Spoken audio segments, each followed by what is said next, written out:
এক গরিব মা গ্রামের এক কোণার ছোট্ট কুড়ে ঘরে থাকে। স্বামী নেই, সন্তানই তার আল্লাহর রহমতে। সব দিন কাটে কষ্টে, কখনো না খেয়ে, কখনো না ঘুমিয়ে। কিন্তু ভালোবাসার কোনো কমতি নেই, মায়ের মন যেমন হয়। একদিন সেই মা তার ছোট্ট শিশুটিকে কোলে নিয়ে বের হয়েছিল খাবারের খোঁজে। একটু দূরে গিয়ে কাঠ কুড়াতে গিয়েছিল। শিশুটি বসেছিল একা দরজার পাশে। ঠিক তখনই ঘটে যায় এক বিস্ময়কর ঘটনা। একটা বানর এসে শিশুটির পাশে দাঁড়ায়। সে ক্ষতি করতে নয়, বরং শিশুটিকে দুহাতে আগলে রাখে। মায়াভরা চোখে শিশুটির দিকে তাকিয়ে থাকে, যেন সে নিজেই মা হয়ে গেছে। শিশুটি নিরাপদ।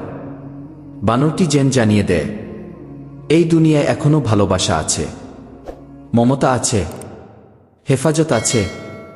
মা ফিরে আসে, দেখে তার সন্তান ঠিকঠাক। চোখে জল চলে আসে। সে বুঝে যায়, মানুষ সাহায্য না করুক, আল্লাহ তার বান্দার হেফাজত করেন যেভাবে ইচ্ছা। রাসূলুল্লাহ সাল্লাল্লাহু আলাইহি ওয়াসাল্লাম বলেছেন, যে দয়া করে না তার উপর দয়া করা হবে না কি। সহিহ বুখারী। আসুন ভাই ও বোনেরা, প্রাণী থেকে হলেও দয়া ও মমতা শিখি। গরিব মা বাবার কষ্ট বুঝি, সাহায্যের হাত বাড়িয়ে দেই। মানুষ হই মানুষের জন্য।